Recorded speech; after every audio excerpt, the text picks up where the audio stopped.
요한계시록 1장 1절부터 8절까지의 말씀입니다. 요한계시록 1장 1절부터 8절까지의 말씀, 우리가 한번 천천히 어떤 내용이 있는지 같이 한번 돌아보겠습니다.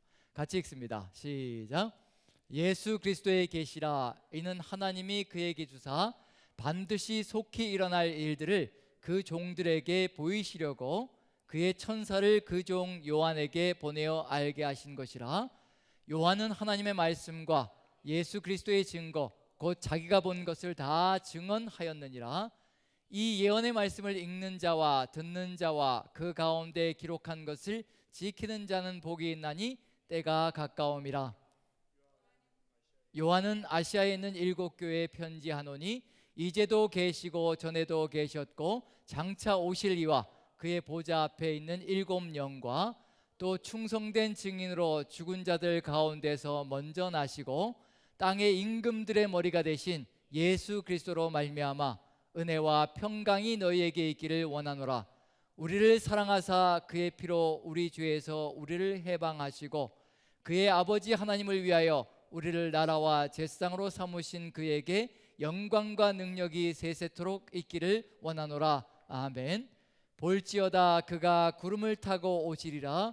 각 사람의 눈이 그를 보겠고 그를 찌른 자들도 볼 것이요 땅에 있는 모든 족속이 그로 말미암아 애곡하리니 그러하리라. 아멘. 주 하나님이 이르시되 나는 알파와 오메가라. 이제도 있고 전에도 있었고 장차 올 자요 전능한 자라 하시더라. 아멘. 자, 이제 다시 또 요한계시록으로 돌아왔는데요, 2주 정도 우리 박희성 목사님께서 목회보고를 2년 동안 행하셨던 그 목회보고를 하느라고 한 주를 보냈고, 또 저번 주에는 또 오창원 목사님 또 첫 설교를 작년부를 위해서 해주셨는데, 그 2주 동안에 우리가 요한계시록을 좀 쉬었고요, 오늘 이제 다시 또 요한계시록 연결시켜서 같이 가려고 합니다. 저번 주, 저저번 주, 즉 2주, 3주 전에 저희가 나눴던 요한계시록의 말씀이 어떤 내용이냐면, 요한계시록 전체 이제 큰 구성의 틀에서 구약 성경과 요한계시록과의 공통점이 무엇이고, 그 다음에 또 신약 성경과 요한계시록의 공통점이 무엇인가, 그래서 비교를 통해서 요한계시록이 어떤 의미를 가지고 있는 것인가를 나눠봤던 것이 지금까지 했던 내용이고요. 오늘은 이제 본격적으로 오늘부터는 요한계시록 안으로 들어갑니다. 안으로 들어가는데 오늘은 그 요한계시록 첫 시간으로요, 안으로 들어가는 첫 시간으로 요한계시록 전체가 어떻게 구성되어져 있는가, 즉 요한계시록 전체를 어떤 눈으로 바라보고 어떤 시각을 가지고 바라보면서 구성을 바라봐야 될 것인가, 그래서 요한계시록 전체의 구조를 보면서요 요한계시록을 이해하는 시간을 좀 가져보려고 합니다. 만약에 오늘 이 시간에 이 구조가 한눈에 보이면요, 요한계시록은 어렵지 않습니다. 굉장히 쉽게 구조를 가지고 구분 구획을 지어가면서요, 여기까지는 이런 내용이 들어가 있고, 왜 이런 내용이 여기 들어가 있었고, 그 다음 내용은 또 어떻게 연결되고, 그 다음에 내용이 이렇게 나오는 이유는 또 무엇인가, 그런 내용들을 하나씩 연결시켜가면서 이제 전체를 보면 좀 더 쉽게 요한계시록을 개인적으로 묵상할 때도 그렇고 통독하실 때도 훨씬 더 수월하지 않을까라는 생각이 듭니다. 그래서 전체를 먼저 한번 보고 그 다음에 다음 주부터는 좀 더 깊이 있게 세세하게 부분 시작부터 끝까지 나눠보려고 합니다. 자, 읽기 전에, 이제 시작하기 전에요, 뭘 먼저 봐야 될 필요가 있느냐면요, 요한계시록이 어떤 구성을 가지고 있을 것인가, 어떻게 연결되어져 갈 것인가, 그걸 한번 읽어보는데 1장 3절을 같이 한번 봅니다. 1장 3절, 요한계시록 1장 3절입니다. 같이 한번 읽어보죠. 같이 시작. 이 예언의 말씀을 읽는 자와 듣는 자와 그 가운데 기록한 것을 지키는 자는 복이 있나니 때가 가까움이라. 자, 이렇게 되어 있는데 원어 그대로 제가 한번 읽어보겠습니다. 원어 그대로 읽으면요, 지금 여러분들이 보시는 구절과 원어의 내용과 어떤 차이점이 있는지 한번 비교해 보시면서 한번 들어보시기 바랍니다. 제가 읽어볼게요. 이 예언의 말씀을 읽는 자와 듣는 자들과 그 가운데 기록한 것을 지키는 자들은 복이 있나니 때가 가까움이라. 자, 지금 기록되어져 있는 내용, 3절에 기록되어져 있는 내용과 제가 원어에 들어가 있는 내용을 읽어드렸는데, 자, 어떤 차이점이 있나요? 읽는 자는 단수형이고, 그 다음에 듣는 자들과 지키는 자들은 복수형으로 되어 있습니다. 이게 헬라어 원전에 들어가 있는 내용입니다. 그래서 읽는 자는 한 명이고요, 단수로 되어 있고요, 그 다음에 듣는 자들과 지키는 자들은 복수형으로 되어 있습니다. 그럼 이게 무슨 의미일까? 그럼 이 요한계시록은 어떤 의도로 보내어진 것인가? 분명히 서신입니다. 서신으로 보내어진 건데 이 한 명이 대표가 되어서, 왜냐하면 구성원들은, 교회 구성원들은 많으니까요, 편지가 하나가 도착했는데 이걸 읽어야 되는데 한꺼번에 다 같이 읽을 수는 없잖아요. 우리 시대라면은 스마트폰에다 그냥 다들 카톡을 보내든지 해서 이렇게 문자로 보내서, 그리고 또 문자로 혹은 이메일로 해서 첨부 파일로 해가지고 보내면 모두가 한꺼번에 볼 수 있는 그런 시대가 되었는데, 하지만 이 당시에는 그렇지 않거든요. 편지가 오면 모두 다 한꺼번에 읽을 수가 없기 때문에 한 사람이 대표로 나가서 읽습니다. 그래서 읽는 자 단수형입니다. 그런데 듣는 자는 어떨까요? 여러 명이 듣고 있는 거죠. 그래서 듣는 자들은 복수형이 되는 겁니다. 그리고 지키는 자들도 복수형이 되는 거고요. 그래서 한 명이 읽고 여러 명들이 듣고 그 다음에 여러 명들이 삶을 이루어가며 지켜나가는 것이 삶이 되는 거죠. 자, 그럼 여기서 요한계시록이 어떻게 구성되어져 있을 것인가를 힌트를 얻을 수가 있는데요. 누가 보기에 좋은 구성이 되어져 있을 것인가? 책을 들고서 읽는 사람들이 보기 좋게 구성이 되어져 있을까? 듣는 사람들이 이해하기 쉽게 구성이 되어져 있을까? 어떤 쪽일까요? 읽는 자는 한 명 단수형이고 보통은 전부 다 어떤 내용이냐면 보통은 듣는 그런 구조로 되어 있습니다. 그럼 결국은 우리 시대하고는 상당히 다른 거예요. 우리는 지금 뭘 가지고 있냐면요, 성경 66권을 한 손에 가지고 있습니다. 과거에는 이럴 수가 없었습니다. 성경 한 권, 66권이 아니라요, 이사야서 한 권만 가지려고 해도 벌써 이만큼이 됩니다. 양피지에다, 양 가죽에다 기록을 해가지고요, 이만큼 되는 이 양 가죽을 가지고 들고 다녀야 되거든요. 그래서 개인이 소장하기에는 너무 비쌉니다. 그리고 이걸 다 가지고 있을 수도 없는 거고요. 그런 점에서 어디에 가야 말씀을 들을 수가 있냐면요, 회당에 가야 혹은 성전에 가야 이제 제사장들이 읽는, 혹은 회당에서 랍비들이 읽는 성경을 듣는 거죠. 집에서 이걸 가지고 있다는 얘기는 과거에는 있을 수도 없는 얘기입니다. 지금 우리 시대는 이 성경을 가지고 있다는 거, 개인이 집에 가면 벌써 한 권만이 아니라 수십 권이 막 굴러다니고 있죠, 성경이. 이런 시절에 살고 있다는 것은 얼마나 큰 축복인지 우리가 그걸 기억해 봐야 될 필요가 있습니다. 과거에는 성경이 읽혀지는 것이고, 그리고 대부분들이 다 듣는 문화입니다. 그런 점에서 이 구성들이 어떻게 되어 있을까? 누가 보기에 좋은 구성이 되어져 있고 구조가 되어 있을까? 듣기에 좋은 구조가 되어 있습니다. 그래서 들으면서 파악하기에 상당히 좋은 구조를 가지고 있다는 얘기거든요. 그걸 파악해 나가다 보면 우리도 성경을 들으면서 상당히 깊이 있게 이해할 수 있는 그런 구조들을 가지고 있다는 점을 살펴본다면요, 이제 첫 번째 서론과 결론 한번 보는데요, 서론 부분에서 여러 가지가 들어가 있는데, 이제 읽는 자들, 듣는 자들, 지키는 자들이라고 되어 있는데 1장 3절을 다시 한번 같이 한번 읽어보고 한번 적어보기로 하죠. 자, 1장 3절을 같이 한번 읽어봅니다. 시작. 이 예언의 말씀을 읽는 자들과 듣는 자들과 그 가운데 기록한 것을 지키는 자는 복이 있나니 때가 가까움이라. 자, 한번 1장 3절을 적어보는데요, 먼저 듣는 자, 그 다음에 지키는 자들이 복이 있다라고 되어 있고요, 그 다음에 듣는 자와 지키는 자, 그 다음에 1장 3절에 뭐가 가깝다고 얘기하고 있느냐면요, 때가 가까움이라. 때가 가까움이라.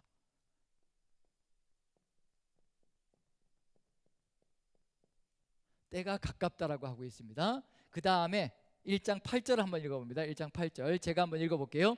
주 하나님이 이르시되 나는 알파와 오메가라. 이제도 있고 전에도 있었고 장차 올 자요 전능한 자라 하시더라. 하나님께서 나는 알파와 오메가다.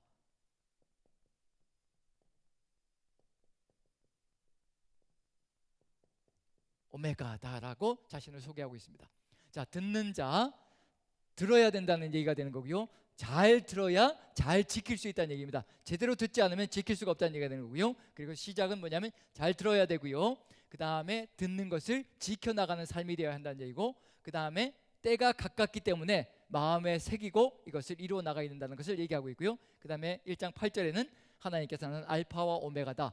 알파와 오메가다라고 얘기할 때는 무슨 얘기가 들어가 있냐면요, 나는 시작이고 끝이다라는 얘기입니다. 즉 시작을 했으면 내가 끝도 결론을 낸다는 얘기거든요. 결국 무슨 얘기냐면요, 하나님께서 시작하셨고 하나님께서 끝을 내신다는 겁니다. 그럼 누구의 말씀 가운데 살아야 된다는 것을 얘기하는 거냐면요, 하나님의 말씀 가운데 거하지 않는다면 시작은 했을지언정 끝을 제대로 맺을 수 없을 것이라는 거.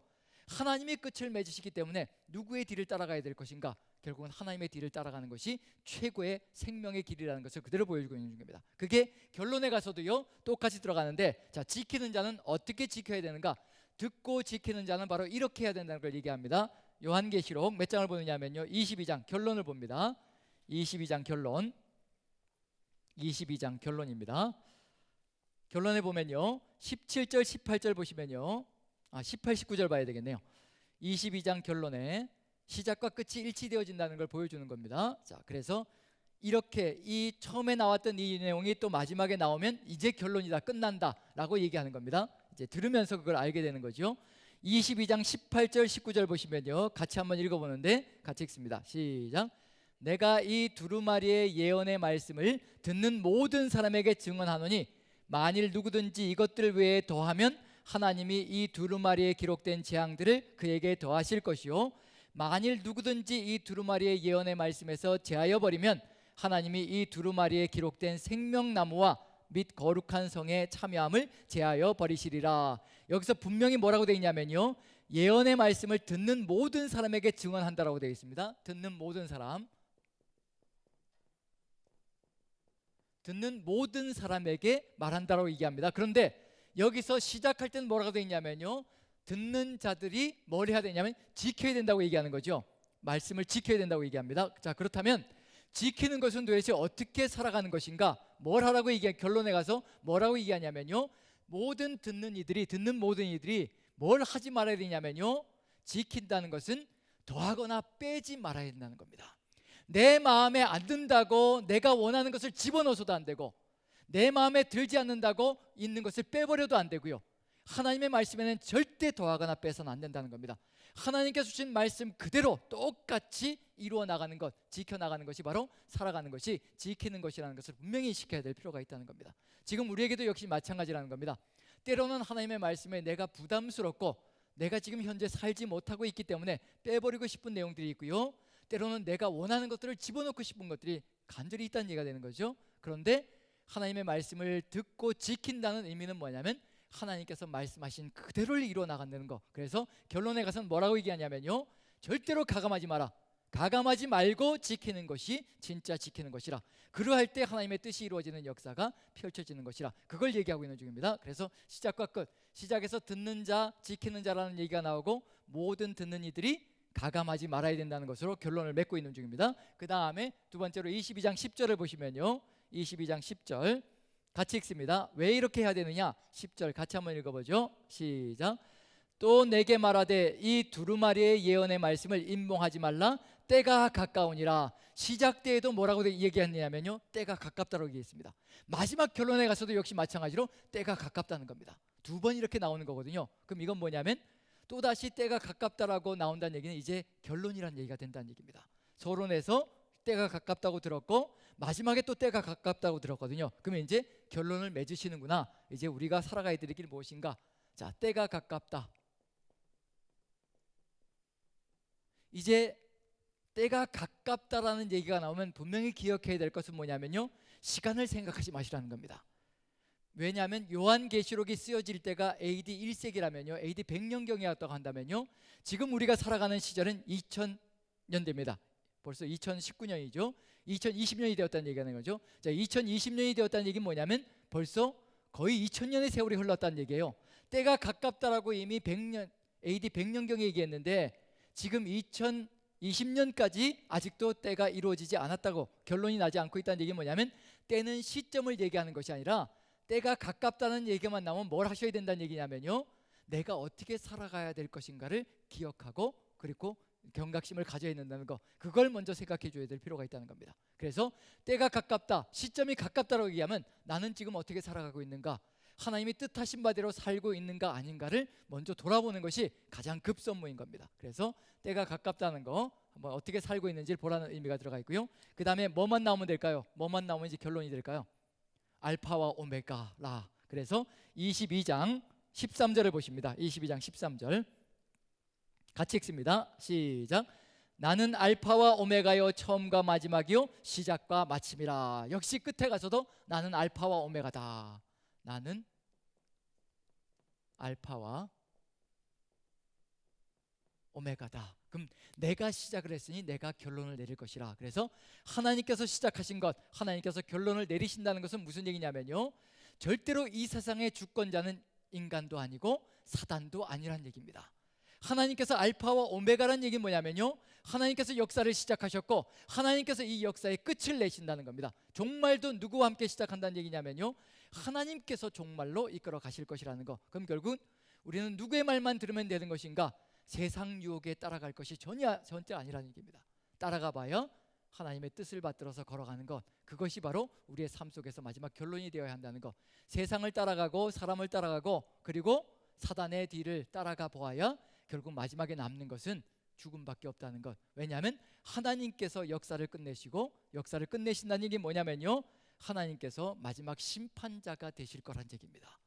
이 세상 그 어느 누구도 심판자가 되는 것이 아니라 우리 하나님이 심판자가 되신다는 얘기는 뭐냐면 하나님의 뜻 가운데 살았느냐 아니냐가 모든 결론이 날 것이라는 것을 염두에 둔다면 우리가 누구의 뜻을 바라봐야 될 것인가? 결국은 하나님과 예수 그리스도의 뜻을 따라가는 것이 우리의 삶이 될 것이라는 것을 분명히 지켜야 될 필요가 있을 겁니다. 그래서 시작과 서론과 결론은요, 이렇게 같은 것으로 시작을 해서 같은 것으로 결론을 맺는데, 그 같은 것 속에서 우리가 살아가야 될 길이 무엇인가를 이제 고민하며 그리고 기도하며 걸어가야 될 삶의 여정이 되어야 되지 않을까라는 생각을 합니다. 그래서 기로 듣노라면요, 똑같은 내용이 또다시 마지막에 반복되면, 즉 시작 부분에서 나왔던 내용이 똑같이 반복되어지면 이제 결론이고 끝이구나라는 걸 생각하면 된다는 얘기입니다. 여기서 이제 마감되어지는 것을 얘기하는 거고요.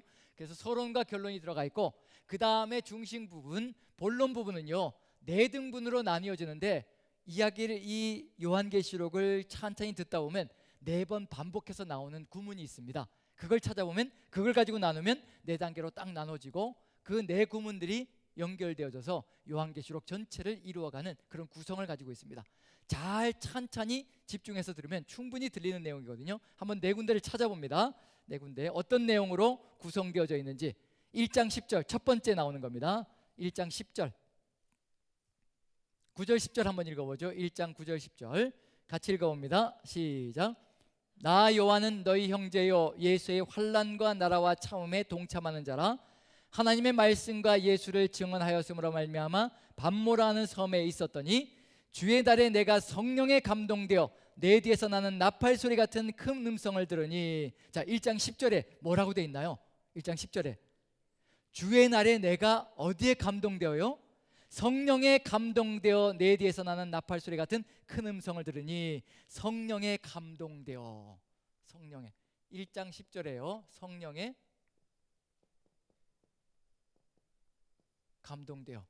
이 1장 10절에 성령에 감동되어, 즉 성령께서 역사하시는 그 인도하심을 따라서 뭐가 보이느냐면요 1장 9절부터 3장 21절까지가 연결되어집니다. 그래서 이 모든 내용들이 다 어디로 연결되느냐면요 성령께서 인도하시는 바에 의해서 이루어지고 있다는 겁니다. 그래서 요한계시록은 어떤 책이라고 보아야 되느냐면요 성령께서 이끌어 가시는, 성령의 감동으로 역사하는 책이라는 거. 그래서 반드시 기억해야 될 건 뭐냐면요 성령 충만함이 없이는 요한계시록은 절대 이해할 수 없다는 거. 왜냐하면 성령의 감동으로 이루어지고 성령의 감동으로 환상이 보여지고 그리고 요한이 요한계시록을 쓰고 있기 때문에요 성령 충만함이 없이는 절대로 이해할 수 없는 책입니다. 지식만으로는 절대로, 머리만으로는 절대 이해할 수 없는 책이 바로 요한계시록에 대해서 분명히 인식해야 될 필요가 있습니다. 그래서 혹시 요한계시록을 깊이 있게 이해하기를 소망하신다면요 성령 충만함을 먼저 강구하십시오. 그러할 때 자연스럽게 이해될 겁니다. 자, 첫 번째로 이제 1장 10절에 성령에 감동되어, 그래서 1장 10절에 성령에 감동되어는요 1장 9절부터 3장 22절까지를 연결시켜 갑니다. 그 다음에 두 번째 나오는 건 어디냐면요 4장에 나옵니다. 4장 1, 2절 한번 읽어보죠. 4장 1, 2절 성령에 감동되어야 역사가 보이고요 환상이 보이고 하나님의 뜻이 보인다는 거, 우리에게도 충분히 이와 같은 길을 걸어가야 된다는 것이 드러나는 겁니다. 자, 4장 1, 2절 한번 보죠. 같이 읽습니다. 같이 시작. 이일 후에 내가 보니 하늘에 열린 문이 있는데 내가 들은 바 처음에 내게 말하던 나팔 소리 같은 그 음성이 이르되 이리로 올라오라. 이후에 마땅히 일어날 일들을 내가 내게 보이리라 하시더라. 내가 곧 성령에 감동되었더니 보라 하늘에 보좌를 베풀었고 그 보좌 위에 앉으신 이가 있는데. 성령의 감동이 되어야 뭐가 일어나냐면요 보입니다. 하나님께서 보여주시고자 하시는 것이 성령의 감동이 있어야 보인다는 것을 분명히 인식하고 있다는 얘기가 된 거죠. 보여주고 있는 중입니다. 그래서 성령에 감동되어 4장 2절에 성령에 감동되어라고 되어 있습니다. 이게 두 번째 나오는 거고요. 그래서 4장 2절에 성령에 감동되어는요, 이 성령 충만함은요 어디까지 연결되느냐면요 4장부터 16장까지 이 거대한 그룹을 이끌고 가고 있습니다. 이 거대한 그룹 전체가 4장부터 16장까지가 성령의 충만함으로 인하여, 성령으로 인하여, 감동으로 인하여 보여지는 것이고, 그리고 주어지는 것이라는 것을 인식한다면 우리도 성령 충만함으로 나아가야 이 부분을 이해할 수 있다는 것을 분명히 보여주고 있고요. 그 다음에 세 번째로 17장입니다. 17장 1, 2, 3절 한번 보죠. 17장 1, 2, 3절 17장 1, 2, 3절입니다. 같이 한번 읽어봅니다. 시작. 또 7 대접을 가진 7 천사 중 하나가 와서 내게 말하 이르되 이리로 오라. 많은 무리에 앉은 큰 음녀가 받을 심판을 내게 보이리라. 땅의 임금들도 그와 더불어 음행하였고 땅에 사는 자들도 그 음행의 포도주에 취하였다 하고 곧 성령으로 나를 데리고 광야로 가니라. 내가 보니 여자가 붉은빛 짐승을 탔는데 그 짐승의 몸에 하나님을 모독하는 이름들이 가득하고 7 머리와 10뿔이 있으며, 여기도 뭐라고 되어 있나요? 성령으로라고 되어 있죠. 성령으로라고. 그런데 헬라어 원어는 이거하고 똑같습니다. 이 두 구절과 똑같다는 얘기거든요. 성령에 감동되어라고 번역되어져 있는 것과 성령으로라고 번역되어져 있는 것이 엔푸뉴마티라는 뜻으로요 헬라어 원어로는 똑같은 단어들인데, 이게 어느 곳에서는 성령의 감동으로라고 번역되어 있고 어느 곳에서는 성령으로라고 번역되어 있습니다. 저는 똑같이 번역해야 된다고 생각합니다. 그래서 여기도 역시 마찬가지로 17장 3절에도 뭐라고 되어 있냐면요 성령으로라고 되어 있지만 성령의 감동으로 역시 또 보여지는 게 있다는 겁니다. 성령의 감동으로 보여지는 게 있습니다. 그 다음에 마지막으로 네 번째로 21장 10절을 보면요 21장 9절 10절 한번 봅니다. 21장 9절 10절 9절 10절 자 같이 한번 읽어보죠. 같이 시작. 7 대접을 가지고 마지막 7장을 답은 7 천사 중 하나가 나와서 내게 말하 이르되 이리 오라. 내가 신부 곧 어린 양의 아내를 내게 보이리라 하고 성령으로 나를 데리고 크고 높은 산으로 올라가 하나님께로부터 하늘에서 내려오는 거룩한 성 예루살렘을 보이니, 여기도 역시 마찬가지로 뭐라고 번역되어 있나요? 성령으로라고 번역되어 있지만 역시 성령의 감동으로 엔푸뉴마티, 똑같이 성령의 감동으로라는 단어와 같은 의미를 가지고 있습니다. 21장 9절 10절 10절이죠. 성령으로.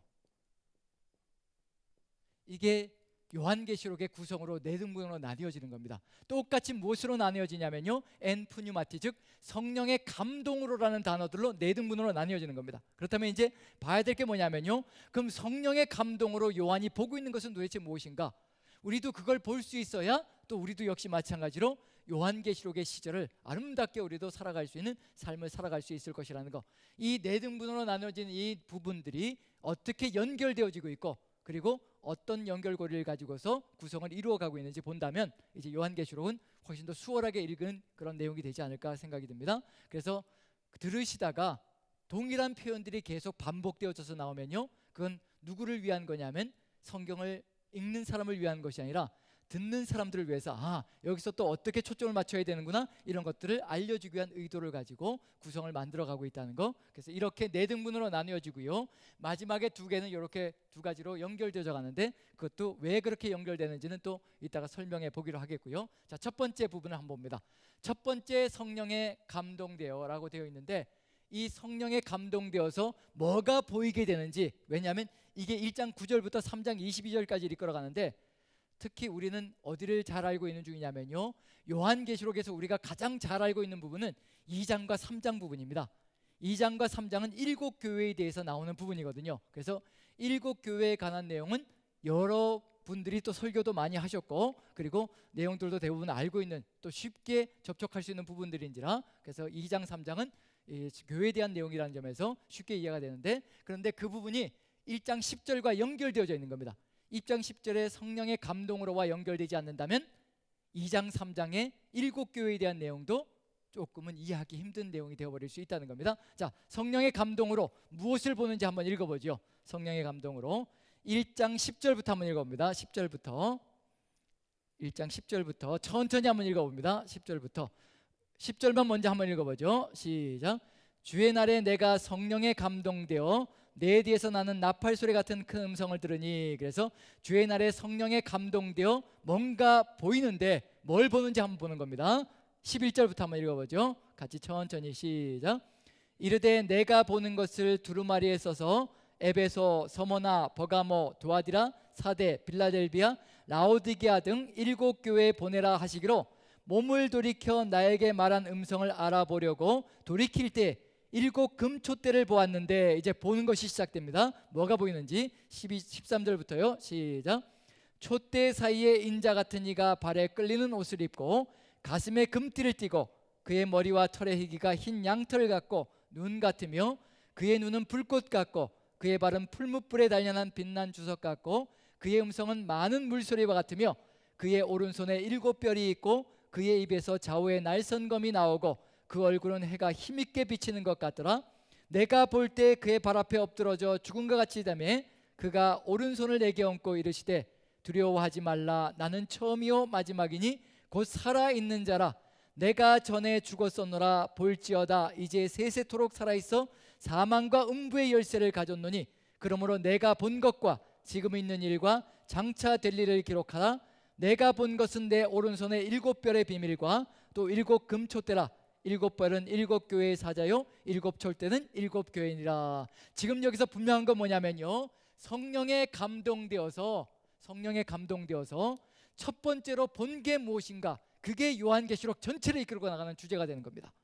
요한계시록 전체를 이해하고 요한계시록 전체 속에서요 이기는 성도가 되기 위해서 반드시 필요한 게 뭐냐면요, 방금 읽은 내용입니다. 1장 10절부터 지금 여기 나와 있는 20절까지의 내용, 이것이 선행되지 않으면 절대로 교회는 이기는 교회가 될 수가 없고요, 우리도 역시 마찬가지입니다. 이기는 성도가 될 수 없다는 것을 분명히 인식해야 될 필요가 있습니다. 그래서 가장 먼저 요한이 성령에 감동되어 보는 것이 도대체 무엇인가, 그게 뭐냐면요, 한마디로 얘기하면 이겁니다. 한마디로 얘기하면 살아계신 예수 그리스도를 보는 겁니다. 살아계신 예수 그리스도.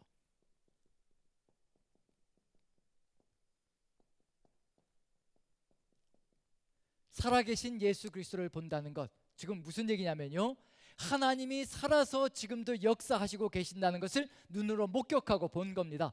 살아계신 하나님을 본다는 것, 살아계신 우리 구주 예수 그리스도를 본다는 것, 이것은 우리의 삶 속에서 엄청나게 많은 문제들을 해결할 수 있는 키를 가지고 있습니다. 왜냐하면 요한계시록이 쓰여질 당시에 교회들이 얼마나 처절하게 핍박당하고 고통 가운데 거하고 있었는지, 무엇이냐면 세상의 위력은 너무도 거대해 보이고 로마라는 제국의 위력은 너무도 엄청나 보이고 교회는 너무도 힘이 미약해 보이고 아무것도 할 수 있는 것이 없고 그저 핍박을 당하면서 고통을 겪는 것밖에는 할 수 있는 것이 없는 것이 미진한 교회의 모습이라는 얘기거든요. 그런 상황 속에서 누가 보이지 않으면요, 살아서 역사하시는 전능하신 우리 구주 예수 그리스도가 보이지 않으면요, 만약에 하나님이 죽었다라고, 예수 그리스도가 죽으신 분이고 절대로 부활하신 분이 아니라고 확신한다면요, 그러면 이 핍박 속에서 절대 견뎌낼 수 있는 사람은 없습니다. 세상의 위력이 아무리 거대할지라도 우리 구주 예수 그리스도에서 살아계시고 지금도 세상의 주권을 가지고 계시며 지금도 이 세상의 모든 것을 이끌어 나가신 전권자라는 것을 믿고 확신할 수 있다면요, 아무리 힘겹고 어려운 세상살이라도 다 이겨낼 수 있는 힘과 위력이 있습니다. 하지만 그 예수 그리스도를 잃어버리는 그 순간에 세상 속에서 파묻혀버리고요, 모든 것이 다 무너져내는 안타까운 역사가 펼쳐질 겁니다. 그래서 요한이 가장 먼저 보는 것, 성령에 감동되어 가장 먼저 보는 것, 예수 그리스도가 살아계시다는 겁니다.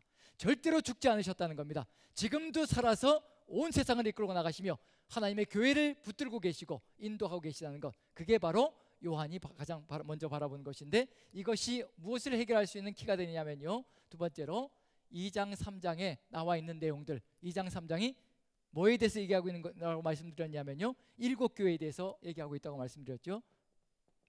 7교회 편지를 보내는데, 자, 7교회가 어떤 상태인가요? 아름답고 아무런 흠도 없고 점도 없고 티도 없는 정말 거룩한 모습을 이루어가고 있는 것이 바로 7교회의 모습이다. 그렇지 않다? 점도 많고 흠도 많고 티도 많고 세상 유혹 속에 빠져서 무너지기도 하고, 그리고 세상의 것들을 가지고 살아가려고 하는 그런 어리석은 모습들까지 보이고 있는 것이 바로 일곱 교회의 모습들이다. 물론 그 안에는 잘 살아가고 있는 교회도 있지만, 하지만 일곱 교회의 모습을 보면요, 완벽한 교회의 모습들도 뭐가 있는 건 마찬가지냐면요, 문제와 어려움들이 있는 건 마찬가지라는 겁니다.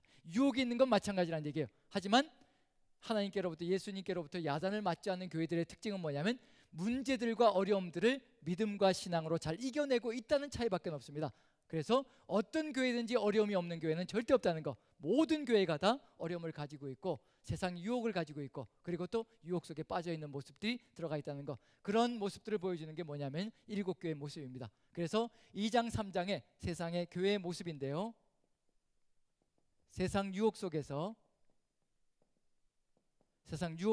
흔들리고 있는 교회의 모습이 그대로 보여지고 있는 것이 바로 2장과 3장의 모습이라고 생각되어집니다. 세상 유혹도 있고요, 그 다음에 세상의 핍박도 강력하게 들어가 있습니다. 세상의 핍박도 강력하게 들어가 있습니다. 그런데 이 세상의 유혹과 세상의 핍박을 이겨낼 수 있는 유일한 길이 어디에 있을 것인가? 누가 살아계시다는 얘기인가요? 교회의 머리가 되시는 예수 그리스도께서 살아계시다는 겁니다. 살아계시다는 얘기는 무슨 얘기냐면요, 세상의 모든 주권을 우리 주님께서 갖고 계시며, 세상의 모든 주권을, 그리고 역사의 흐름을 우리 주님께서 가지고 계시다는 점에서 흔들릴 것이 없고, 우리는 누구의 뒤를 따라가야 된다는 것을 보여주고 있는 중이냐면요, 예수님의 뒤만 따라가면 될 것이라는 것을 보여주고 있는 것이 바로 1장과 2장과 3장의 연결고리를 가지고 있다는 것. 그래서 교회들이 문제가 많고 어려움들이 많지만 누구를 붙들고 있으면 이긴다는 얘기냐면요, 예수 그리스도, 즉 살아계신 예수 그리스도를 붙들고 주님의 뒤만 따라간다면 능히 세상을 이기는 교회가 될 수 있을 것이라는 거. 지금도 마찬가지라는 겁니다. 지금 우리가 가지고 있는 두려움들과 염려들, 걱정들, 근심들 다 무엇이 보이지 않기 때문에 우리가 근심하고 염려하고 걱정하느냐면요, 지금 살아계신 예수 그리스도가 보이지 않기 때문에, 그리고 뭐가 보이기 때문이냐면요, 세상의 위력이 너무도 커 보이고 세상 속에서 살아가야 된다는 그 절박감들이 너무 커 보이기 때문에 우리는 끊임없이 근심하고 염려하고 걱정합니다. 내일 무엇을 먹어야 될 것인가? 내가 노년이 되어서 정말 행복하게 평안하게 살아갈 수 있을 것인가? 이런 근심 걱정들이 가득 들어차 있는 거죠. 하지만 하나님께서, 예수 그리스도께서 지금도 살아서 우리의 삶을 이끌고 가시며 우리의 영원한 생명을 위해서 지금도 우리의 삶을 이끌어 가시는 전능자이시라는 것을 우리가 기억한다면 흔들림이 없을 수 있다는 얘기거든요. 왜냐하면 이 땅 위에서 지금 내가 당장 죽을지라도 염려하지 말아야 될 것은 뭐냐면 우리를 영생으로 인도하시는 하나님께서, 즉 예수 그리스도께서 우리를 붙들고 계시다는 그 확신이 있다면요, 절대로 두려워할 일이 없다는 얘기입니다. 그래서 교회들이 문제를 가지고 있지만 그 문제들은 다 무엇 때문에 벌어지는 일이냐면요, 예수 그리스도를 잃어버렸을 때 벌어지는 문제 때문들이고요, 살아계신 예수 그리스도를 꽉 붙들고 있다면 이 모든 문제들을 이겨낼 수 있는 것이 바로 일곱 교회의 모습들이라는 것. 그런 점에서 요한이 성령에 감동되어 살아계신 예수 그리스도를 봤다는 건 무슨 얘기냐면요, 이 일곱 교회의 문제가 예수 그리스도를 통해서 완전하게 해결될 수 있다는 것을 보여주는 것과 같은 얘기를 한다는 거죠. 그걸 보여주고 있는 중입니다. 그래서 지금 우리의 문제도 성령 충만함으로 살아계신 예수 그리스도, 부활하신 예수 그리스도가 우리 눈에 보인다면요, 우리도 이 모든 문제들을 이겨낼 수가 있습니다. 두려워할 것이 없는 거죠. 염려할 것이 없습니다. 그리고 걱정할 것이 없다는 얘기거든요. 하지만 우리가 성령 충만함이 사라지고 우리 눈에서 살아계신 예수 그리스도의 모습이 사라지기 시작하면요, 그때부터 세상의 위력이 거대해지기 시작합니다. 그럼 결국 하나님이 우리 안에 커지시면 세상은 아무 위력도 발휘할 수가 없을 것이고, 세상이 우리 안에서 위력이 커지면요, 하나님의 모습은 우리 안에서 사라지기 시작할 겁니다. 그런 것들을 염두에 둔다면 우리가 어떻게 걸어가야 될 것인가, 우리도 무엇을 봐야 될 것인가, 요한과 같이 성령 충만함으로, 성령의 감동으로 살아서 역사하시는 우리 구주 예수 그리스도를 봐야 우리가 생명의 길로 갈 수 있다는 것을 분명히 인식해야 될 필요가 있습니다. 자, 그 다음에 이렇게 1장부터 3장 22절까지요 살아계신 예수 그리스도를 보고요, 그 다음에 또 일곱 교회의 모습들을 보면서 일곱 교회가 가야 될 길이 무엇인가? 바로 예수 그리스도와 함께 승리하는 길, 즉 이기는 길이 바로 거기에 있다는 거, 이기는 교회가 되어야 된다는 거, 그걸 보여주고 있고요. 그 다음에 이제 4장으로 넘어가서 4장 1, 2절 한번 보죠. 만약에 예수 그리스도와 함께 이기는 교회가 된다면 이런 일들이 벌어질 것이라. 그래서 4장 1, 2절 한번 읽어봅니다. 이런 일이 벌어질 것이라는 것을 성령의 감동으로 보여줍니다. 같이 한번 읽어봅니다. 같이 시작. 2일 후에 내가 보니 하늘에 열린 문이 있는데 내가 들은 바 처음에 내게 말하던 나팔 소리 같은 그 음성이 이르되 이리로 올라오라. 이후에 마땅히 일어날 일들을 내가 내게 보이리라 하시더라. 여기서 보면요, 2일 후에 마땅히 일어날 일들, 즉 무슨 얘기냐면요, 성령에 감동되어 살아계신 예수 그리스도와 함께 교회가 이기는 교회가 되어서 걸어간다면 이제 그 후에 마땅히 벌어질 일, 바로 이런 일이 벌어질 것이라, 그걸 보여주는 겁니다. 성령 충만함으로 그걸 보게 되는 겁니다. 미리 보는 겁니다. 2절 같이 한번 읽어보죠. 같이 시작. 내가 곧 성령에 감동되었더니 보라, 하늘에 보좌를 베풀었고 그 보좌 위에 앉으신 이가 있는데, 뭐가 보이나요? 성령의 감동으로. 성령의 감동으로 하늘 보좌가 보이고요, 하늘 보좌가 보이고, 하늘 보좌가 보인다는 얘기 뭐냐면요, 하늘이 보인다는 것을 얘기하고 있는 중입니다. 하늘 나라가 보인다는 겁니다. 하늘 나라가 보인다는 얘기 뭐냐면 이게 마땅히 땅에서도 이루어져야 될 일이 하늘의 것이 보이기 시작한다는 얘기가 되는 거죠. 하늘의 것이 보이는데 어떤 상황이 보이느냐면요, 8절 한번 봅니다. 4장 8절. 4장 8절. 하늘에서 이런 일이 벌어지고 있는 것이 보이는 겁니다. 4장 8절 같이 읽습니다. 시작. 내 생물은 각각 6 날개를 가졌고 그 안과 주위에는 눈들이 가득하더라. 그들이 밤낮 쉬지 않고 이르기를 거룩하다 거룩하다 거룩하다 주 하나님 곧 전능하신 이여, 전에도 계셨고 이제도 계시고 장차 오실 이시라 하고. 자, 뭐가 벌어지고 있는 중이냐면요, 하늘에 보좌가 베풀어져 있는데, 성령 충만함으로 그게 하늘 보좌가 보이는데, 그 하늘 보좌 앞에서 모든 존재들이, 모든 피조물들이 거룩하다 거룩하다 거룩하다를 외치고 있습니다. 이게 뭐냐면요, 하늘의 예배가 보이는 겁니다. 하늘 예배가 보인다는 게 무슨 얘기냐면요, 바로 땅에서도 이와 같은 예배가 펼쳐져야 되고 이와 같은 예배가 회복되어져야 된다는 겁니다. 주기도문에 펼쳐져 있는 게 있죠. 예수님께서 우리에게 주기도문을 통해서 알려주신 것, 뜻이 하늘에서 이루어진 것처럼 땅에서도 이루어지이다.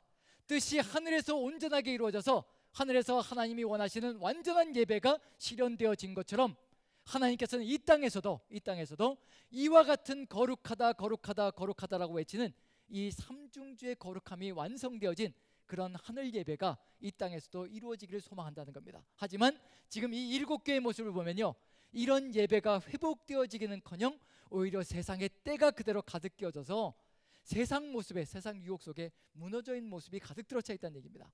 아직도 하늘 예배가 회복되기에는 가야 될 길이 멀다는 것을 그대로 보여주고 있는 중입니다. 이렇게 예배가 회복되어진다면 어떤 역사가 펼쳐질 것인가? 온 세상이 하나님 나라가 되는 역사가 펼쳐질 거라는 얘기입니다. 요한계시록은 무엇을 향해서 가고 있는 중이냐면요, 7교회의 서신을 보낸 것인데 7교회를 하나님의 교회로 회복시키는 역사가 바로 요한계시록의 목표라는 겁니다. 그 얘기는 무슨 얘기와 같은 얘기냐면요, 지금 이 세상에 있는 모든 교회들을 바로 이와 같은 하늘교회와 같은 모습으로 회복시켜 나가는 것이 바로 요한계시록이 쓰여진 목표라는 겁니다. 이 지상교회들이 하늘의 그 뜻을 받들어서 하늘의 그 거룩한 예배가 회복되어진다면 얼마나 아름다울 것인가, 우리의 찬양이 회복되어진다면 얼마나 아름다울 것인가 한번 생각해 보십시오. 지축이 흔들릴 겁니다. 하늘의 그 거룩한 예배들이 회복되어진다면요, 바로 그 내용이 어디에 들어가 있냐면요, 이사야서를 한번 읽어봅니다. 이사야서 6장을 보면요, 이사야 6장. 하늘 예배가 회복되어진다면 바로 이와 같은 역사가 지상에서 벌어질 것이라, 그게 바로 이사야서 6장에도 들어가 있는데, 이사야도 동일한 것을 봤습니다. 구약시대 때요. 이사야서 6장을 보면, 이사야서 한번 6장을 봅니다. 6장 1절부터 보면요, 1절부터 보면 같이 한번 찾았으면 한번 읽어봅니다. 같이 읽습니다. 자, 댁에서도 혹시 못 찾으셨으면 잘 이렇게 귀로 들으시면 좋겠습니다. 6장 1절부터, 이사야서 6장 1절부터입니다. 같이 한번 읽어봅니다. 시작. 우시야 왕이 죽던 해에 내가 본즉 주께서 높이 들린 보좌에 앉으셨는데 그의 옷자락은 성전에 가득하였고 스랍들이 모시고 섰는데 각기 6 날개가 있어 그 둘로는 자기 얼굴을 가리었고 그 둘로는 자기의 발을 가리었고 그 둘로는 날며. 여기까지 보면요, 이사야도 역시 마찬가지로 하늘 보좌를 보는 겁니다. 하늘 보좌, 문이 열리고 하늘 보좌가 보이는데 보면은 3절 같이 봅니다. 어떻게 찬양하고 있는지 같이 읽어보죠. 시작. 서로 불러 이르되 거룩하다 거룩하다 거룩하다 만군의 여호와여 그의 영광이 온 땅에 충만하도다 하더라. 여기까지만 보면요, 어디에 보여진 예배와 똑같으냐면요, 요한계시록에 나와 있는 4장에 나와 있는 그 하늘 예배와 똑같은 현상이 벌어지고 있습니다. 구약과 신약은요 똑같은 얘기를 하고 있는 겁니다. 하늘에서는 어떤 영광이 펼쳐지고 있냐면요, 하나님의 그 거룩하심이 한치 어김도 없이, 어떤 오점도 없이, 흠도 없이 그 아름다운 거룩함이 너무도 영광스러워서 스랍들까지도, 즉 그룹들까지도 거룩하다 거룩하다 거룩하다를 외치는 하늘 영광 예배가 펼쳐지는 겁니다. 그런데 그렇게 하늘 영광에 거룩하다가 찬양이 외쳐지니까 어떤 일이 벌어지냐면요, 4절 한번 같이 읽어보죠. 4절, 이사야서 6장 4절입니다. 같이 읽습니다. 시작. 이같이 화답하는 자의 소리로 말미암아 문지방에 터가 요동하며 성전에 연기가 충만한지라. 문지방에 성전의 터가 쥐축이 들린다라고 얘기를 하고 있습니다. 지금 우리에게도 역시 마찬가지라는 얘기거든요. 우리 안에 신령과 진정의 예배가 회복되고요, 진정한 찬양의, 거룩의 찬양이 회복되면요, 이 남산교회의 지축이 터전히 뒤흔들릴 겁니다. 그런 역사가 펼쳐지는 것이 바로 예배의 완전한 회복이라고 볼 수가 있거든요. 지금 하나님께서 기대하시는 건 바로 이와 같은 예배의 회복입니다. 요한계시록을 통해서 기대하는 것이 뭐냐면 바로 이와 같은 예배를 회복하는 교회가 되기를 소망하는 것. 뭐를 거쳐가야 될 것인가? 바로 이 단계를 거쳐가야 뭐가 된다는 얘기냐면요, 바로 성령 충만함으로 여기까지 와야, 16장까지 거쳐와야 바로 이와 같은 교회가 회복되어지는 역사가 펼쳐질 것이라는 것, 그걸 향해서 지금 요한계시록은 가고 있는 중입니다. 그래서 요한계시록을 재난과 재앙의 책이라고 해석하지 마시고요, 교회의 논이라고 해석해야 될 겁니다. 교회를 회복시키기 위한 것, 어떻게 교회가 회복되어져야 될 것인가, 그리고 회복된 교회는 어떤 역사가 일어나야 될 것인가, 그걸 보여주는 것이 바로 요한계시록의 주 목표라는 것을 마음에 새긴다면요, 우리가 좀 더 쉽게 요한계시록을 좀 더 읽어갈 수 있지 않을까. 그래서 7교회를 회복시켜 나가는 것, 7교회라는 얘기는 뭐냐면 이 세상의 모든 교회를 다 지칭하는 것이 바로 7교회, 7이라는 숫자거든요. 완전수가 들어가 있다는 얘기는 뭐냐면 모든 것을 다 포함하고 있다는 얘기입니다. 그래서 우리 남산교회도 바로 그 안에 포함될 겁니다. 나중에 이제 2장 3장으로 넘어가서 하다 보면 2장 3장에 나와 있는 흠과 점과 티와 오점들이 우리 남산교회는 없는지, 그래서 그런 것들을 하나씩 제거해내는 것이 바로 우리가 걸어가게 될 사명의 길이라는 것을 염두에 둔다면 요한계시록으로 바로 그와 같은 길을 걸어가기를 소망하고 있다는 것. 그래서 지금 거룩하다가 회복되어지는 것, 요한계시록 다시 4장으로 넘어가면요, 이렇게 거룩이 회복되어진 것이 이루어진다면 어떤 역사가 펼쳐질 것인가? 바로 새로운 세상이 펼쳐질 것이라는 것. 그런 점에서 이제 회복하기 위해서 첫 번째로요, 4장에서는요 무엇을 보여주고 있냐면 이후에 마땅히 벌어질 일이라고 분명히 얘기하고 있습니다. 4장은 미래를 미리 보여주는 겁니다. 성령 충만함으로요. 이후에 마땅히 벌어질 일을 보여주고 있는데 뭐를 보여주냐면요, 거룩하다 거룩하다 거룩하다 하늘의 예배가 회복되어져 있는 모습을 보여줍니다. 하늘 예배를 보여줍니다. 하늘 예배. 그러면 이제 이 땅에서 어떤 일이 벌어져야 된다는 것을 보여주고 있는 중이냐면요, 그 하늘 예배가 땅에서도 똑같이 성취되어지는 역사가 펼쳐져야 될 것이라는 것을 미리 보여주고 있는 중입니다. 그럼 결국은 이걸 위해서 이제 요한계시록은 전진해 나갈 것이고요. 자, 이걸 위해서 뭐가 있어야 될 것인가? 자, 지상의 교회를 정화시키고 깨끗하게 오점도 없이 만들어가기 위해서 당연히 뭐가 필요할 수밖에 없을까요? 하나님의 역사가 필요하겠죠.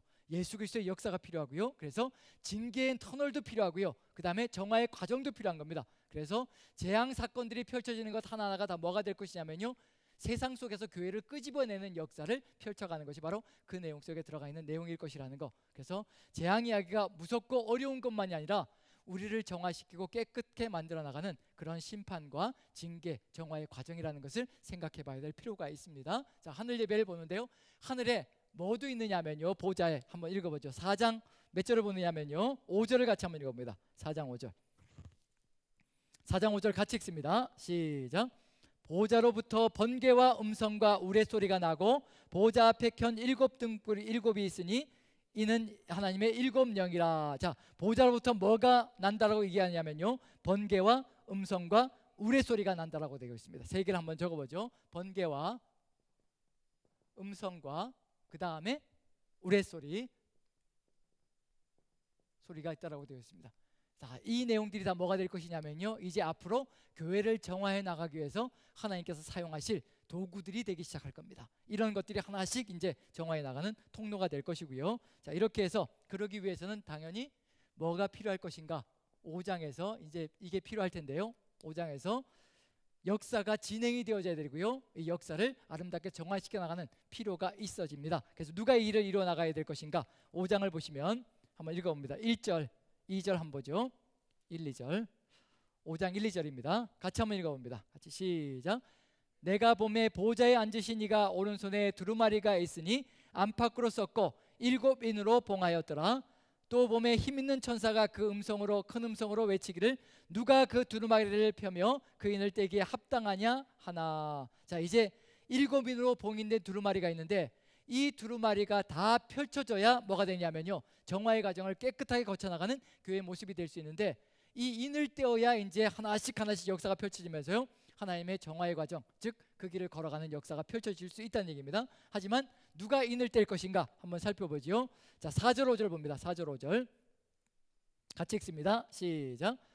그 두루마리를 펴거나 보거나 하기에 합당한 자가 보이지 아니하기로 내가 크게 울었더니 장로 중에 한 사람이 내게 말하되 울지 말라.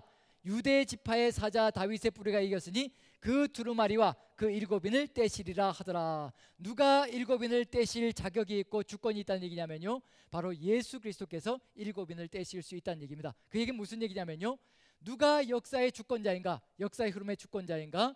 이 세상에 어떤 인간도 역사의 주권자가 아니라는 겁니다. 로마 황제도 역사의 주권자가 아니고, 로마 사람들이 믿는 그 어떤 신도 역사의 주권자가 아니고, 그리고 심지어는 사탄도 역사의 주권자가 아니라는 겁니다.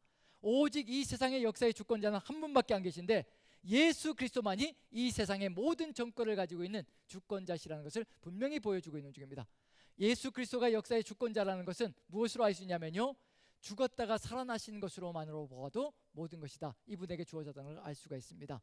죽었다는 얘기는 뭐냐면요, 이 세상의 모든 죄를 위하여 죽으셨고, 살아나셨다는 얘기는 이제 새로운 생명을 위해서, 이 세상의 모든 새로운 역사를 위해서 예수님께서 부활하셨다는 얘기거든요. 그리고 예수님께서 부활하셨을 때, 즉 십자가를 지시고 부활하셨을 때 주신 말씀이 있습니다.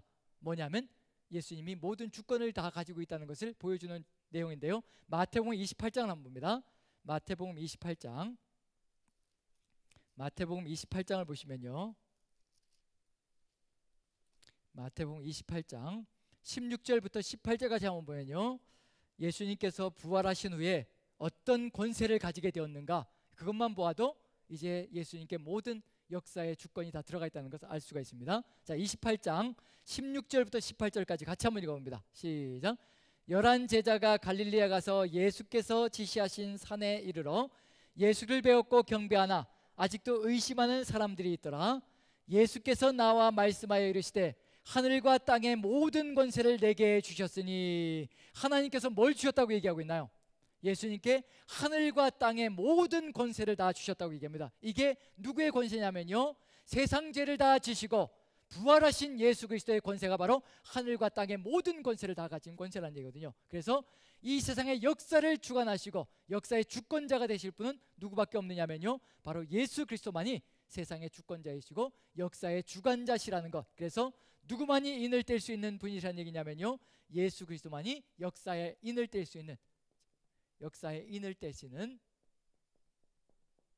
주권자라는 것을 보여주고 있는 중입니다.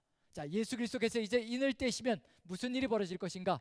인을 떼시면서 이제 하나씩 뭐가 이루어질 것이냐면요, 세상의 심판이 벌어지고, 세상의 심판이 벌어지면서 그 안에서 이제 교회들을 정화해 나가면서 교회를 끄집어내는 역사가 펼쳐지게 될 것이라는 거. 그래서 첫 번째로 뭐가 나오느냐면요, 이제 7인을 뗄 것이고요, 7인을 뗄 것이고, 첫 번째로 7인을 떼실 거고요, 두 번째로 인을 떼고 나면 그 다음에 뭐가 이루어질까요? 인을 떼고 나면 그 다음에 인 다음에 뭐가 연결되죠? 7. 인 다음에 7, 인 다음에 7. 예, 대답을 안 해주시는군요.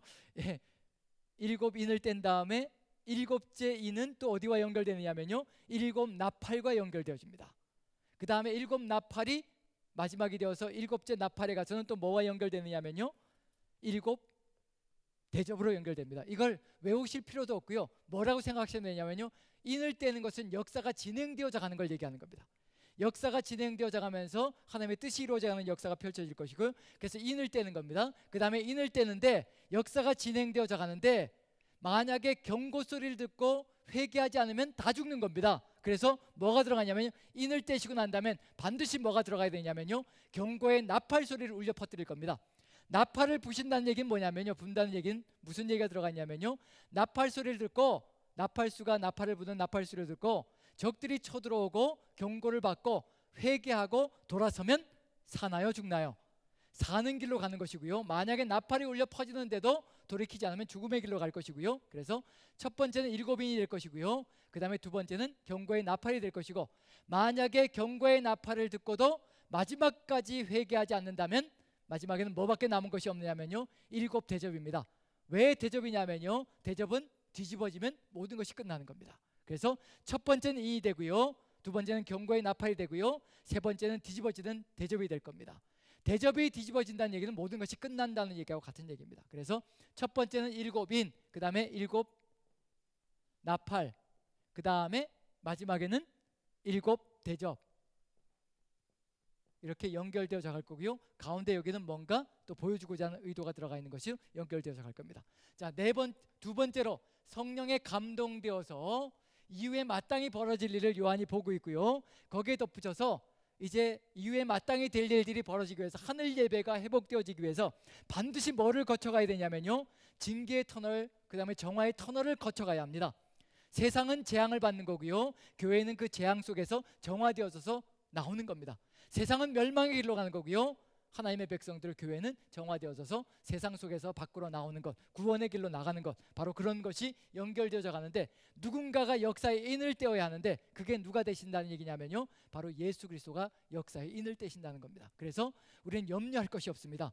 누구에게만 붙어 있으면 된다는 얘기냐면요, 예수 그리스도께만 붙어 있으면 예수님께서 역사에 인을 떼어 가시면서 우리를 이끌어 가시고 인도에 가실 거라는 점에서 결국은 두려워할 것이 없을 것이라는 거. 그래서 우리가 주님 안에 있느냐 아니냐, 그것이 가장 중요한 것이고요, 만약에 주님 밖에 있다면 빨리 안으로 들어오는 것이 살 길이라는 것을 분명히 인식해야 될 필요가 있습니다. 한 가지만 더 하고 마치기로 하죠. 이걸 다 하기에는 오늘 시간이 너무 부족할 것 같고요. 그래서 다음 주로 미루기라고 한 가지만, 일곱인을 떼는 것만 한번 하고 그 다음에 오늘 마감을 하도록 하겠습니다. 자, 일곱인을 떼는데요, 드디어 6장 1절 한번 읽어봅니다. 1절 같이 읽어봅니다. 6장 1절 1, 2절 같이 한번 읽어보죠. 시작. 내가 봄에 어린 양이 일곱인 중에 하나를 떼시는데 그때 내가 들으니 내 생물 중에 하나가 우레소리같이 말하되 오라 하기로, 이에 내가 보니 흰 말이 있는데 그 탄 자가 활을 가졌고 면류관을 받아 나아가서 이기고 또 이기려고 하더라. 그래서 첫 번째 인을 뗍니다. 첫 번째 인을 뗍니다. 그 다음에 두 번째 인을 뗄 것이고요. 몇 절을 보느냐면 3절을 보죠. 같이 읽어봅니다. 시작. 둘째 인을 떼실 때 내가 듣니 둘째 생물이 말하되 오라 하니. 그래서 둘째 인을 떼시고요. 자, 이렇게 일곱 인을 한번 적어보는 건 뭐냐면요, 구조가 들어가 있습니다. 여섯 번째까지는 그냥 흐름이요, 끊김없이 연결되어집니다. 그리고 잠시 휴식을 취합니다. 잠시 쉼이 있다는 얘기예요. 그 다음에 또 일곱째 인이 펼쳐지는데 왜 쉼이 들어가 있는가, 휴지가 들어가 있는가 한번 보죠. 6장 5절도 봅니다. 5절 같이 한번 읽어보죠. 시작. 셋째 인을 떼실 때 내가 들으니 셋째 생물이 말하되 오라 하기로, 내가 보니 검은 말이 나오는데 그 탄 자가 손에 저울을 가졌더라. 그래서 셋째 인을 떼고요. 그 다음에 몇 절을 보냐면 7절을 봅니다. 7절 같이 읽습니다. 시작. 넷째 인을 떼실 때 내가 넷째 생물의 음성을 들으니 말하되 오라 하기로, 넷째 인을 떼었고요. 그 다음에 9절을 봅니다. 9절 같이 읽습니다. 시작. 다섯째 인을 떼실 때 내가 보니 하나님의 말씀과 그들이 가진 증거로 말미암아 죽임을 당한 영혼들이 제단 아래에 있어. 그래서 다섯째 인을 떼었고요. 그 다음에 여섯째 인을 뗍니다. 몇 절이냐면 12절 보시면요, 12절 같이 읽습니다. 시작. 내가 보니 여섯째 인을 떼실 때 큰 지진이 나며 해가 검은 털로 짠 상복같이 검어지고 달은 온통 피같이 되며. 그래서 여섯째 인까지 띄었습니다. 만약에 여섯째 인을 띄고요, 일곱째 인까지 띄어버린다면요, 이제 여기서 더 이상 나갈 수가 없습니다. 모든 것이 끝나버릴 겁니다. 왜냐하면요, 여기서 여섯째 인을 띄고 일곱째 인을 띄면요 즉각적으로 일곱 나팔로 연결될 것이고요, 일곱 나팔이 또 순식간에 부러진다면요, 일곱 가지 간다면 그 다음에 어디로 연결되냐면 일곱째 나팔은 일곱 대접으로 연결되어 버릴 겁니다. 일곱 대접이 쏟아져 버리면 모든 것이 멸망으로 가는 것으로 끝나버리고 말 거거든요. 그런데 여기서 뭐가 들어가냐면요, 이렇게 하면 교회도 망하는 것이고 세상도 망하는 것이거든요. 그래서 여섯째 인까지 뗀 다음에 잠시 휴식을 취하는데 무엇을 보여주느냐면요, 한번 읽어봅니다. 여섯째 인을 떼었는데요, 여기 12절부터 다시 한번 읽어보죠. 17절까지 12절부터 같이 한번 읽습니다. 시작. 내가 보니 여섯째 인을 떼실 때 큰 지진이 나며 해가 검은 털로 짠 상복같이 검어지고 달은 온통 피같이 되며 하늘의 별들이 무화과 나무가 대풍에 흔들려 석이은 열매가 떨어지는 것 같이 땅에 떨어지며 하늘은 두루마리가 말리는 것 같이 떠나가고 각 산과 섬이 제자리에서 옮겨지매 땅의 임금들과 왕족들과 장군들과 부자들과 강한 자들과 모든 종과 자유인이 굴과 산들의 바위 틈에 숨어 산들과 바위에게 말하되 우리 위에 떨어져 보좌에 앉으신 이의 얼굴에서와 그 어린 양의 진노에서 우리를 가리라. 그들의 진노의 큰 날이 이르렀으니 누가 능히 서리요 하더라. 만약에 일곱째 인이 떼어져 버리고 그 다음에 순식간에 일곱 나팔로 연결되고요, 또 일곱 대접으로 연결된다면요, 이 6장 17절에 나와 있는 이 탄식의 내용, 그들의 진노의 큰 날이 이르렀으니 누가 능히 서리요, 아무도 설 수 없다는 겁니다. 교회도 설 수 없고요, 세상도 설 수 없는 안타까운 역사가 펼쳐질 겁니다. 하지만 하나님께서는 뭘 하실 거냐면요, 여기서 잠시 휴식을 취하는 겁니다. 뭐에 응답하기 위한 거냐면요, 그들의 진노의 큰 날이 이르렀으니 누가 능히 서리요. 이제 이런 사람들은 능히 설 수 있다는 것을 보여주기 위해서 하나님께서 보여주는 겁니다. 그래서 하나님의 교회가 바로 이런 자들이 되기를 간절히 소망하고 계시다는 거, 이런 자들이 된다면 절대로 쓰러지지 않고 재앙 속에서 무너지지 않고 멸망의 길로 가지 않을 것이라는 거. 그래서 여긴 6장까지가 바로 이 내용이었거든요. 6장까지가 여섯 인을 떼는 내용인데 6장 17절에 이 질문이 무엇을 만들어내냐면 7장을 만들어내는 겁니다. 7장에 그 답을 주고 있는 거예요. 이 사람들은 진노의 날일지라도 모두 다 무사하게 구원받는 역사가 펼쳐질 것이라. 그래서 7장에는 뭐가 들어가 있냐면요, 한번 읽어보죠. 7장 1, 2절 같이 한번 읽어봅니다. 1절 2절 같이 시작. 이 일 후에 내가 내 천사가 땅 내 모퉁이에 선 것을 보니 땅의 사방의 바람을 붙잡아 바람으로 하여금 땅에나 바다에나 각종 나무에 불지 못하게 하더라. 또 봄에 다른 천사가 살아계신 하나님의 인을 가지고 해돋는 데로부터 올라와서 땅과 바다를 해롭게 할 권세를 받은 내 천사를 향하여 큰 소리로 외쳐 이르되 우리가 우리 하나님의 종들의 이마에 인치기까지 땅이나 바다나 나무들을 해하지 말라 하더라. 자, 누구에게 인을 치기까지요? 하나님의 종들에게 인을 치기까지.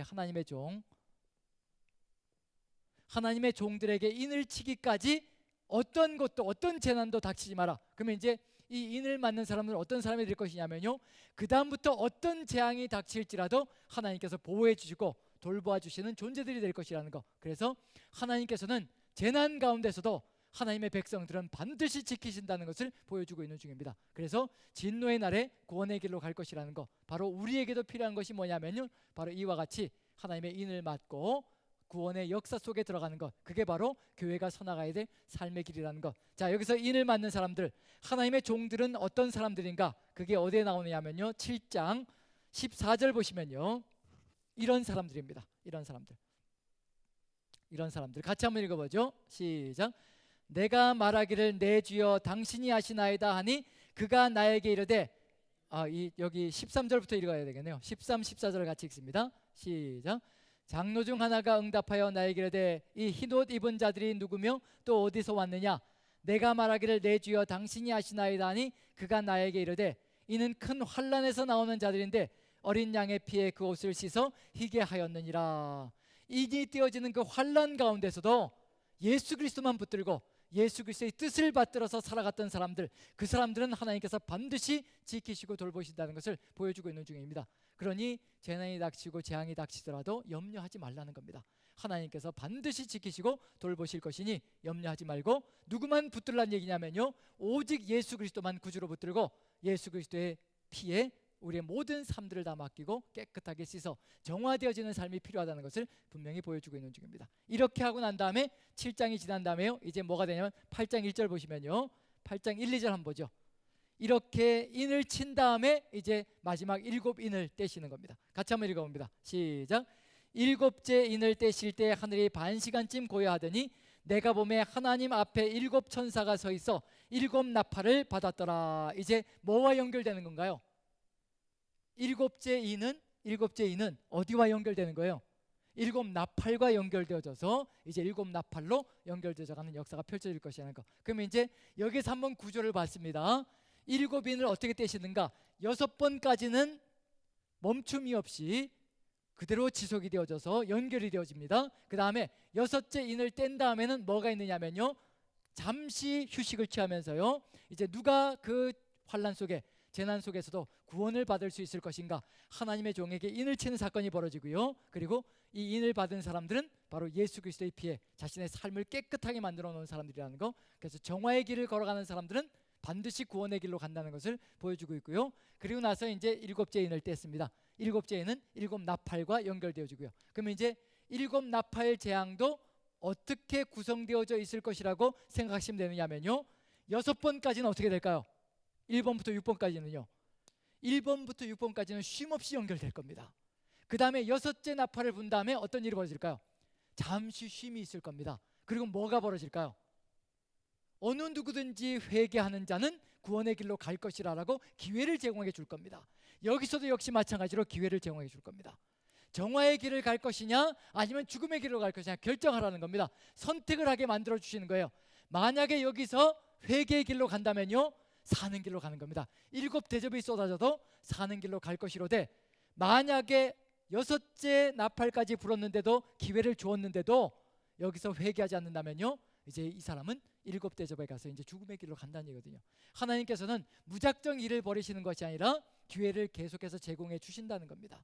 여기서도 기회를 제공해 주고 여기서도 기회를 제공해 주고요, 거기에 덧붙여서 하지만 어디에는 기회가 없을까요? 마지막 7째 대접에 가서는요, 1번부터 7번까지 쉼이 없이 연결되어져 버릴 겁니다. 거기에는 절대 아무런 기회도 제공되지 않을 것이라는 거. 그건 뭐냐면요, 이제 끝이 났기 때문입니다. 뭐가 끝이 났다는 얘기냐면요, 모든 기회를 제공해 주었음에도 거기에 응답하지 않았기 때문에 이제 모든 책임은 다 본인이 짊어져야 된다는 거. 그런 점에서 이제 7대접이 쏟아질 때는요, 1번부터 7번까지 쉼이 없이 한꺼번에 쏟아져 내립니다. 그래서 결국 멸망의 길로 가게 만드는 것이 바로 그 안에 들어가 있다는 것. 바로 이런 과정을 통해서 나아가는 것인데, 다음 주에 만날 때는요, 7나팔부터 시작해서 여기로 해서 이제 마지막까지 연결시켜서 어떻게 전체적인 구성이 되어져 있는가, 그걸 같이 보는 시간을 갖도록 하겠습니다. 오늘 여기 적었던 이 내용은 칠판은 지우지 마시고요, 그대로 갖다 놨다가 그대로 빼주시면 좋겠습니다. 그래서 다음 주에 그대로 이걸 보면서 같이 하면 좀 좋지 않을까라는 생각이 듭니다. 자, 여기서 분명히 우리가 기억해야 될 것은 뭐냐면요, 요한계시록에 주어지는 환난과 재앙들은 교회를 무너뜨리려고 하나님께서 하시는 것이 아니라 세상 속에서, 세상은 재앙을 받더라도 세상 속에서 구원해내고 구별해내어서 깨끗하게 정화시켜서 무엇을 만들려고 하시는 거냐면요, 하늘 예배가 회복되어지는 이 땅의 교회를 만드시려고 하나님께서 이러한 과정을 거쳐가게 만드시는 것이라는 거. 그래서 두려워할 것이 아니라 우리에게 주어져 있는 잘못되어진 것들을 하나씩 하나씩 씻어내는 것이 지금 우리의 삶 속에서 절실하게 필요한 것이라는 것을 염두에 두시고, 우리 남산교회가 걸어가야 될 길은 다른 길이 아니라요, 거룩하다 거룩하다 거룩하다, 하나님을 향하는 거룩의 삼중주가 외쳐지고 찬양이 울려 퍼짐으로 말미암아 이 남산교회의 터전이 지축이 되려는 그런 역사가 펼쳐지는, 그런 예배가 회복되어지는 우리 남산교회가 되는 길로 가는 것이 바로 요한계시록을 우리가 같이 나누는 그런 목표라는 것을 염두에 두시고, 바로 그와 같은 예배의 길을 회복하는 우리 모두가 되시기를 간절히 축원드립니다. 기도하겠습니다. 사랑의 하나님, 우리 주님께서 요한계시록을 우리에게 주신 것은 다른 것이 아니라 이와 같은 예배를 회복함으로 하나님의 뜻이 이루어지는 세상을 만들기를 간절히 소망하는 것이 우리 아버지의 뜻에 있음을 아버지 봅니다.